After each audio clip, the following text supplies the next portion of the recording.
Viewers welcome back again. So viewers ਹੁਣ ਆਪਾਂ and ਵਾਲੇ ਸੈਕਸ਼ਨ ਦੇ ਵਿੱਚ ਇੱਕ ਤੁਹਾਡੇ ਨਾਲ ਲੈਟਰ ਸ਼ੇਅਰ ਕਰਨ ਜਾ ਰਹੇ ਹਾਂ ਜਿਹੜਾ ਸਾਨੂੰ ਲਾਹੌਰ ਤੋਂ ਸਾਡੇ ਬੜੇ ਹੀ ਪਿਆਰੇ ਵਿਊਅਰ ਨੇ ਬੜੇ ਹੀ ਪਿਆਰ ਭਰੇ ਨਾਲ ਸਾਨੂੰ ਲਿਖਿਆ ਹੈ। ਆਪਾਂ ਉਸ ਨੂੰ ਸ਼ੇਅਰ ਕਰਨ ਦੀ ਖੁਸ਼ੀ ਲੈ ਰਹੇ ਹਾਂ ਔਰ ਨਾਲ ਹੀ ਤੁਹਾਡੇ ਜਿਹੜੇ ਲਾਈਵ ਮੈਸੇਜ ਨੇ ਉਹ ਵੀ ਇੰਟਰਟੇਨ ਕਰਨ ਜਾਵਾਂਗੇ। ਸੋ ਅਸੀਂ ਚਾਹਾਂਗੇ ਕਿ ਤੁਸੀਂ ਇਸੇ ਤਰ੍ਹਾਂ ਬਣੇ ਰਹਿਣਾ ਦੇਖਣ ਸੁਣਨ ਲਈ ਲਿਖਣ ਲਈ ਤੁਹਾਡਾ ਸਭ ਦਾ ਬਹੁਤ ਬਹੁਤ ਧੰਨਵਾਦ ਜੀ। ਡਾਕਟਰ ਸਾਹਿਬ ਕੀ ਵਿਚਾਰਾਂ ਨੇ ਇਸ ਲੈਟਰ ਬਾਰੇ? ਦੇਖੋ, ਜਿਵੇਂ ਅੱਜ ਦੇ ਪ੍ਰੋਗਰਾਮ ਨੂੰ ਸਪੋਂਸਰ ਕਰਨ ਵਾਲੇ ਸਾਡੇ ਵੀਰ ਹਰਭਜਨ ਸਿੰਘ ਜੀ ਨੇ ਇਹ ਸੁਝਾਅ ਦਿੱਤਾ ਹੈ ਕਿ ਅਸੀਂ ਫੋਨ ਕਾਲਸ ਲਿਆ ਕਰੀਏ, ਪਰ ਅਸੀਂ ਜਿਵੇਂ ਇਹ ਕਿਹਾ ਵੀ ਅਸੀਂ ਜਿਹੜੇ ਸਾਡੇ ਵਿਊਅਰਸ ਵੱਲੋਂ ਲਿਖੀਆਂ ਚਿੱਠੀਆਂ ਨੇ ਉਹਨਾਂ ਰਾਹੀਂ ਆਏ ਸਵਾਲ ਨੇ ਜਾਂ ਕਈ ਵਾਰ ਜਿਹੜੇ ਕੁਝ ਕਾਮੈਂਟ ਵੀ ਹੁੰਦੇ ਨੇ ਅਸੀਂ ਉਹਨਾਂ ਨੂੰ ਪੜ੍ਹਦੇ ਹਾਂ, ਉਹਨਾਂ ਦੇ ਮੁਤਾਬਕ ਕੋਈ ਨਾ ਕੋਈ ਜਿਹੜਾ ਉਹ ਸਾਡਾ ਸੈਗਮੈਂਟ ਉਹਨਾਂ ਨੂੰ ਸਮਰਪਿਤ ਹੁੰਦਾ ਹੈ। ਅੱਜ ਅਸੀਂ ਇੱਕ ਬੜਾ ਹੀ ਲਵ ਫਿਲਡ ਲੈਟਰ, ਪਹਿਲਾਂ ਤਾਂ ਮੈਂ ਇਹਨੂੰ ਲਵ ਲੈਟਰ ਕਹਿਣ ਲੱਗਾ, ਹੈ ਹੀ ਪਿਆਰ ਨਾਲ ਭੇਜਿਆ ਹੋਇਆ ਹੈ। ਮੁਹੰਮਦ ਕੇ ਜਿਹੜੇ ਹੁਣ ਅੱਜ ਕੱਲ੍ਹ ਦੁਬਈ ਬੇਸਡ ਨੇ ਲੇਕਿਨ ਇਹ ਲਾਹੌਰ ਨਾਲ ਸੰਬੰਧਿਤ ਨੇ, ਉਹਨਾਂ ਨੇ ਲਿਖਿਆ ਔਰ ਮੈਂ ਬਿਨਾਂ ਆਪਣੀ ਕੋਈ ਕਾਮੈਂਟਰੀ ਕੀਤੇ ਉਹਨਾਂ ਦੇ ਆਪਣੇ ਲਫ਼ਜ਼ਾਂ 'ਚ ਹੀ ਇੰਨਾ ਕੁ ਵਜ਼ਨ ਹੈ ਕਿ ਕਿਸੇ ਐਕਸਟਰਾ ਕਾਮੈਂਟ ਦੀ ਲੋੜ ਨਹੀਂ ਹੋਏਗੀ। ਉਹਨਾਂ ਨੇ ਕਿਹਾ, ਪਿਆਰੇ डॉक्टर साहब और बहन जी, आज बड़े अरसे बाद आपसे बात कर रहा हूँ। मैं आपका पिछले 10 साल से लिसनर हूँ। आपकी बातों से तो पंजाब की मिट्टी की खुशबू आती है। ऐसे लगता है जैसे 80 साल पहले का पंजाब लौट आया हो। मेरे और आपके बुज़ुर्ग सर पर दस्तार सजाया करते थे, पंजाब के कल्चर की गल, वो कितने अमन और शांति से रह रहे थे। काश 47 में मास्टर तारा सिंह नेहरू की साजिश का शिकार ना होता तो आज एक आज़ाद खालिस्तान होता। मैं भी लाहौर से चलता और अमृतसर की उन गलियों, बाज़ारों, खेतों को देख सकता। नाइस। जहाँ कभी 80 साल पहले मेरे दादा, मेरे बुज़ुर्ग अपने सरदार दोस्तों के साथ दुख और सुख सुनाते थे। बिल्कुल। मैं आज भी जब दुबई में किसी सरदार जी को मिलता हूँ तो अदब से मेरी आंखें झुक जाती हैं। काश मेरा पंजाब खालिस्तान होता तो आज महाराजा रंजीत सिंह का वो दौर, वो हुकूमत कायम ज़रूर होती। बिल्कुल। जहाँ पे अमन था, खुशहाली और इंसाफ था। मैंने राजा रंजीत सिंह का दौर पढ़ा है, हिंदुस्तान की हिस्ट्री का सुनहरी दौर था। नाइस। आज मैं सोशल मीडिया पे कुछ सरदार भाइयों को देखता हूँ जो तो दुख होता है, जो मोदी की एजेंटी करके खालिस्तान के कॉज को बुरी तरह डैमेज कर रहे हैं। डॉक्टर साहब, इन ज़मीर फरोशों को राजा रंजीत सिंह का दौर पढ़ाओ। बिल्कुल। टीवी 84 वो प्लेटफॉर्म है जिसने सिख कौम को जगाने में बहुत मेहनत से दिन रात किरदार अदा किया है। हम जानते हैं आज़ादी आसानी से नहीं मिलती, लेकिन डॉक्टर साहब एक बात मैं पूरे यकीन से कह सकता हूँ, जब भी खालिस्तान आज़ाद होगा तो इसके माथे पे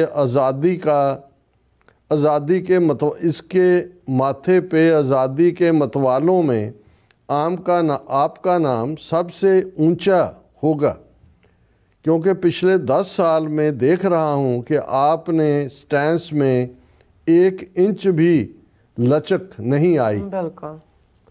आपको खरीदने की कोशिश की गई होगी, लेकिन आप आज भी ऐसे जज्बे से लड़ रहे हैं जिस जज्बे पे मैंने आपको 10 साल पहले देखा था। No doubt. बेशक इस अंधेरी रात में आप सिख कौम के लिए एक चिराग की तरह हैं जो सिख कौम को हक का रास्ता दिखा रहे हैं। और सच्ची बात तो ये है, आप सिर्फ सिख कौम के लिए ही नहीं, हम भी आपसे बहुत कुछ सीखते हैं। रब से दुआ है कि आपका साया हमेशा हम सब पर कायम रहे और आप हमेशा हक और सच की राह पे चलते रहें। मेरी दुआ, मेरा प्यार हमेशा आपके साथ है। रब आपको आज़ाद खालिस्तान की फ़िज़ाओं में हमेशा कायम रखे, आबाद रखे।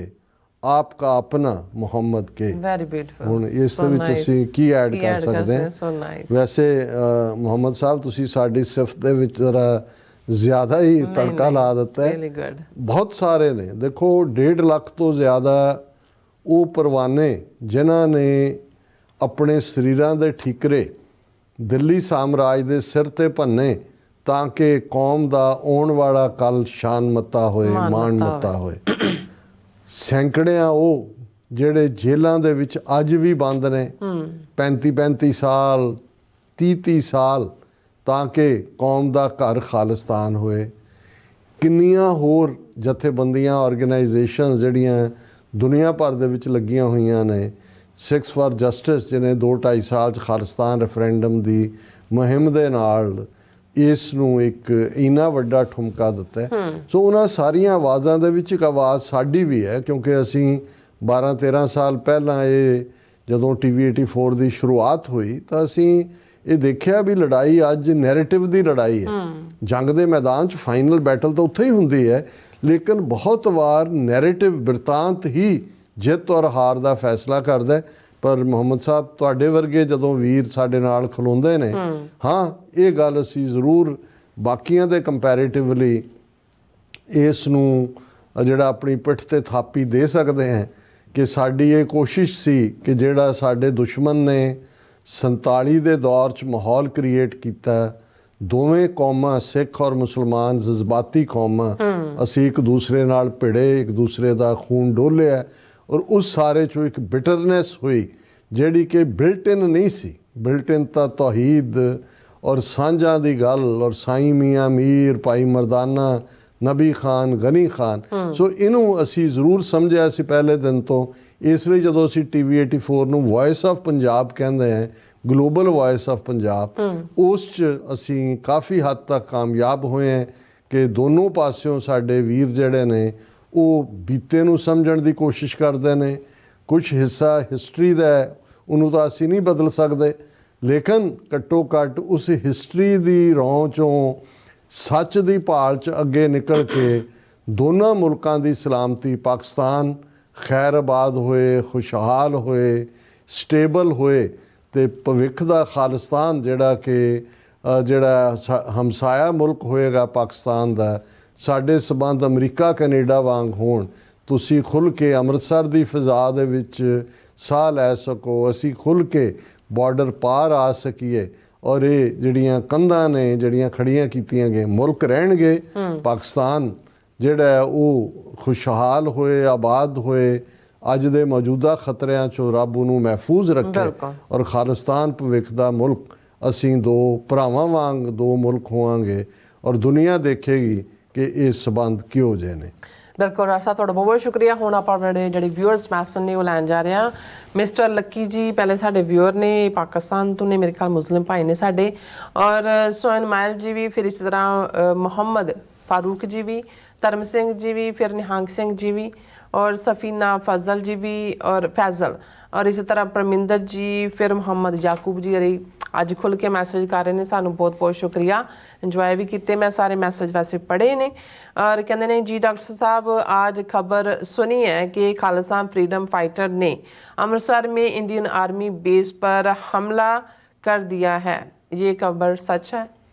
ਮੁਹੰਮਦ ਯਾਕੂਬ ਜੀ, ਮੈਂ ਲੇਟੈਸਟ ਤਾਂ ਜਿਹੜੀਆਂ ਦੇਖੀਆਂ ਨੇ ਖਬਰਾਂ ਮੇਰੇ ਨੋਟਿਸ ਨਹੀਂ ਆਇਆ, ਹੋ ਸਕਦਾ ਸੋਸ਼ਲ ਮੀਡੀਆ ਤੇ ਹੋਏ, ਪਰ ਇਹਨੂੰ ਅਸੀਂ ਕਨਫਰਮ ਕਰਾਂਗੇ ਕੱਲ ਜੇ ਇਹ ਹੋਈ ਖਬਰ। जी सिंगर जी भी, जावेद बब्बर जी भी, सुखजीवन बच्चू जी भी, अमरजीत सैनी जी भी, मोहम्मद याकूब जी कहते हैं या अल्लाह कश्मीर और खालिस्तान को आज़ादी नसीब फरमाए, आमीन, और फ़लस्तीन को भी आज़ादी फरमाए, और अफगानिस्तान इन्होंने पाक इन्होंने मैं क्या चल रहा इन्होंने कोई अफगानिस्तान ते पाकिस्तान का वो तो भी कहते वाहिगुरू अल्लाह मेहर करे। और इसी तरह पन्नू जी भी, फिर इसी तरह मोहम्मद याकूब जी भी, फिर कहते हमारा दुश्मन इंडिया है ना कि अफ़गानिस्तान। पाक फौज वाले होश करो, इंडिया से क्यों नहीं लड़ते या हिसाब करते। फिर शाबले जी भी कहते एक टैररिस्ट स्टेट अपने आप नू ग्रेट डेमोक्रेसी कह रही है जी। और इसी तरह मंजूर कोहिनूर जी भी, जरनैल सिंह जी भी और मोहम्मद याकूब जी कहते आज का मुद्दा ये है कि पाक फौज इंडिया से लड़े ना कि अफ़गानिस्तान से लड़े, और पाकिस्तान अफ़गानिस्तान दोनों तारीफ पठान भाई हैं, पागल मत बनो। फिर इन्होंने फिर किया कि ये तो इंडिया चाहता है कि पाकिस्तान और अफ़गानिस्तान और पाकिस्तान के ईरान की जंग लग जाए, फिर इंडिया कश्मीर में दाखिल होएगा और कश्मीर पाकिस्तान के पास है। और राजनप्रीत सिंह जी भी, कौर जी भी और इसी तरह मनजीत सिंह जी भी, यूनिवर्सल रिस्पैक्ट जी भी, फिर इसी तरह हाँ जी सतनाम औजला जी भी, और फिर इसी तरह जसकीरत सिंह जी भी, जसबीर सिंह जी भी, और फिर इसी तरह कहते जसबीर सिंह जी कहते हैं कि भगवंत मान इज़ क्रेजी, और जयदेश सिंह जी भी, और फिर जतिंदर सिंह जी भी, मोहम्मद याकूब जी भी कहते लगता है कि इंडिया के बहुत ज़्यादा फिल्म देखो पता नहीं की अच्छा ਤੁਹਾਡਾ ਮੈਂ ਕਿ ਤੁਸੀਂ ਬੋਲਿਆ ਨਾ ਜਿਹੜਾ ਆਈ ਥਿੰਕ ਇਹਨਾਂ ਦਾ ਜੀ ਤੇ ਉਹਦਾ ਗੱਲ ਕਰ ਰਹੇ ਜਿਹੜੀ ਤੁਸੀਂ ਪੋਇਮ ਬੋਲਦੇ ਪਏ ਸੀ। ਮੁਹੰਮਦ ਯੂਨਸ ਜੀ ਵੀ ਔਰ ਫਿਰ ਇਸ ਤਰ੍ਹਾਂ ਕਹਿੰਦੇ ਨੇ ਕਿ ਖਾਲਿਸਤਾਨ ਜ਼ਿੰਦਾਬਾਦ, ਆਬਾਦ ਖਾਲਿਸਤਾਨ ਜ਼ਰੂਰ ਬਣੇਗਾ इंशाअल्लाह। और गुरप्रीत सिंह जी भी, फिर इस तरह जसबीर सिंह जी भी ग्रेट कहते ने, और फिर इस तरह अमन सिंह जी खालसा, और गुरनाम सिंह जी भी, एच बल सिंह जी भी, फिर नुपा जी भी, मोहम्मद यूनस जी भी, और फिर इसी तरह मोहम्मद याकूब जी भी, और फिर इस तरह लाडी सिंह जी भी, बिलाल अहमद जी भी सानू जुम्मा मुबारक कहते हैं। हलो कहते हैं सानू दोनों नूं, तुहानूं भी थर्ड है मेरे ख्याल नाल। फिर इसी तरह उस्ताद जी भी कहते सिखां दा वाह बहुत ही कमीने, हाँ जी साडे थर्सडे हाँ जुमेरात है। उस्ताद जी कहते हैं कि सिखां दा वाह बहुत ही कमीनी दुश्मन नाल पिया, पर गुरु साहब ने मुकाबला करन लई गुरपतवंत सिंह पन्नू सिखां नूं दे दिता है, सो भारत माता दा बेड़ा गर्क होण ही वाला। और इंद्रजीत सिंह संधू जी भी, फिर इस तरह बलजीत वड़ाज जी भी, जगतार सिंह जी कहते हैं कि डॉक्टर साहब जी ये काम बादलों किता हुंदा जाना तां पंथक बन के बादल खिलाफ भुगतना सी, पर हुण रब ही राखा डॉक्टर साहब, बादल मरे ना ਭੰਡ ਸਾਰਾ ਕੰਮ ਦਿੱਲੀ ਦਾ। ਦੇਖੋ ਆਪਣੇ ਜਗਤਾਰ ਸਿੰਘ ਜੀ ਇਹ ਤਾਂ ਸੂਬੇਦਾਰ ਨੇ ਜੀ, ਹੁਕਮ ਦਿੱਲੀ ਦਾ, ਏਜੰਸੀਆਂ ਪੰਜਾਬ ਨੂੰ ਰਨ ਕਰ ਰਹੀਆਂ ਨੇ। ਉਹ ਕੈਪਟਨ ਅਮਰਿੰਦਰ, ਚੰਨੀ ਔਰ ਬੁੱਚੜ ਬੇਅੰਤਾ ਤਾਂ ਸਿੱਧੇ ਤੌਰ ਦੇ ਉੱਤੇ ਹੀ ਹੁਣ ਵੀ ਜਿਹੜੀ ਸਾਰੀ ਖੇਡ ਹੈ ਪੰਜਾਬ ਦੇ 22-23 ਜ਼ਿਲ੍ਹਿਆਂ 'ਚ ਡਿਸਟ੍ਰਿਕਟ ਹੈੱਡਕੁਆਰਟਰ 'ਚ NIA ਦੇ ਦਫ਼ਤਰ ਬਣੇ ਹੋਏ ਨੇ। ਹਾਲਾਂਕਿ law and order state the subject ਹੈ ਕਾਨਸਟੀਟਿਊਸ਼ਨ 'ਚ, ਪਰ ਪੰਜਾਬ ਨੂੰ ਜਿਹੜਾ ਹੈ ਉਹ ਰਨ ਦਿੱਲੀ ਦੀਆਂ ਏਜੰਸੀਆਂ ਹੀ ਕਰਦੀਆਂ ਨੇ। ਔਰ ਪੰਜਾਬ ਦੇ ਚੀਫ ਮਿਨਿਸਟਰ ਦਾ ਰੁਤਬਾ ਉਹੀ ਹੈ ਜਿਹੜਾ ਕਿਸੇ ਜ਼ਮਾਨੇ 'ਚ ਦਿੱਲੀ ਤੋਂ ਥਾਪੇ ਗਏ ਸੂਬੇਦਾਰ ਦਾ ਲਾਹੌਰ ਜਾਂ ਸਰਹੰਦ ਪ੍ਰੋਵਿੰਸ ਦੇ ਉੱਤੇ ਹੁੰਦਾ ਸੀ। ਬਿਲਕੁਲ ਜੀ। ਜਸਵੀਰ ਸਿੰਘ ਬਰਾੜ ਜੀ ਵੀ, ਫਿਰ ਇਸੇ ਤਰ੍ਹਾਂ ਹਾਂਜੀ मोहम्मद याकूब जी कहते डॉक्टर साहब महाराजा रंजीत सिंह की हुकूमत कब तक थी, ਇਹਦੇ ਬਾਰੇ ਮੇਰੇ ਖਿਆਲ ਦੇਖੋ 1799 'ਚ ਮਹਾਰਾਜਾ ਰਣਜੀਤ ਸਿੰਘ ਨੇ ਲਾਹੌਰ ਫਤਿਹ ਕੀਤਾ ਸੀ। ਉਸ ਤੋਂ ਪਹਿਲਾਂ ਸ਼ੁਕਰ ਚੱਕੀਆ ਮਿਸਲ ਜਿਹਦੇ 'ਚ ਪ੍ਰੈਜ਼ੈਂਟ ਗੁਜਰਾਂਵਾਲਾ ਹੈੱਡਕੁਆਰਟਰ ਸੀ, ਅਤੇ 1839 'ਚ ਮਹਾਰਾਜਾ ਰਣਜੀਤ ਸਿੰਘ ਦੀ ਡੈਥ ਹੋਈ। ਸੋ 40 ਸਾਲ ਮਹਾਰਾਜਾ ਰਣਜੀਤ ਸਿੰਘ ਨੇ ਰੂਲ ਕੀਤਾ, ਔਰ ਅਗਲੇ 10 ਸਾਲ 1849 ਦੇ ਵਿੱਚ ਅੰਗਰੇਜ਼ਾਂ ਨੇ ਪੰਜਾਬ ਨੂੰ ਆਪਣਾ ਹਿੱਸਾ ਬਣਾਇਆ। ਫਿਰ ਮਹਾਰਾਜਾ ਰਣਜੀਤ ਸਿੰਘ ਦੇ ਪੁੱਤਰ ਔਰ ਦੂਜੇ ਜਿਨ੍ਹਾਂ 'ਚ ਘਰੇਲੂ ਖਾਨਾ ਜੰਗੀ ਵੀ ਚੱਲ ਰਹੀ ਸੀ, ਲੇਕਿਨ 10 ਸਾਲ ਰੁੜਦੇ ਖਿੜਦੇ। ਸੋ ਕੁੱਲ ਮਿਲਾ ਕੇ ਜਿਹੜਾ ਸਰਕਾਰੇ ਖਾਲਸਾ ਦਾ ਪੀਰੀਅਡ ਹੈ ਉਹਨੂੰ ਤੁਸੀਂ 50 ਸਾਲ ਕਹਿ ਸਕਦੇ ਹੋ। ਹਾਂਜੀ, ਓਂਕਾਰ ਸਿੰਘ ਜੀ ਵੀ, ਫਿਰ ਇਸੇ ਤਰ੍ਹਾਂ ਹਰਵਿੰਦਰ ਸਿੰਘ ਜੀ ਵੀ, ਫਿਰ ਬਿਲਾਲ ਅਹਿਮਦ ਜੀ ਕਹਿੰਦੇ ਜਿਹੜਾ ਲੈਟਰ ਕਹਿੰਦੇ ਮੇਰੇ ਭਾਈ ਨੇ ਲਿਖਾ ਹੈ, ਇਸਕੇ ਜਿਹੜੇ ਜਜ਼ਬਾਤ ਨੇ ਮੇਰੇ ਦਿਲ ਵਿੱਚ ਵੀ ਨੇ ਜੋ ਖੱਤ ਵਿੱਚ ਲਿਖਿਆ।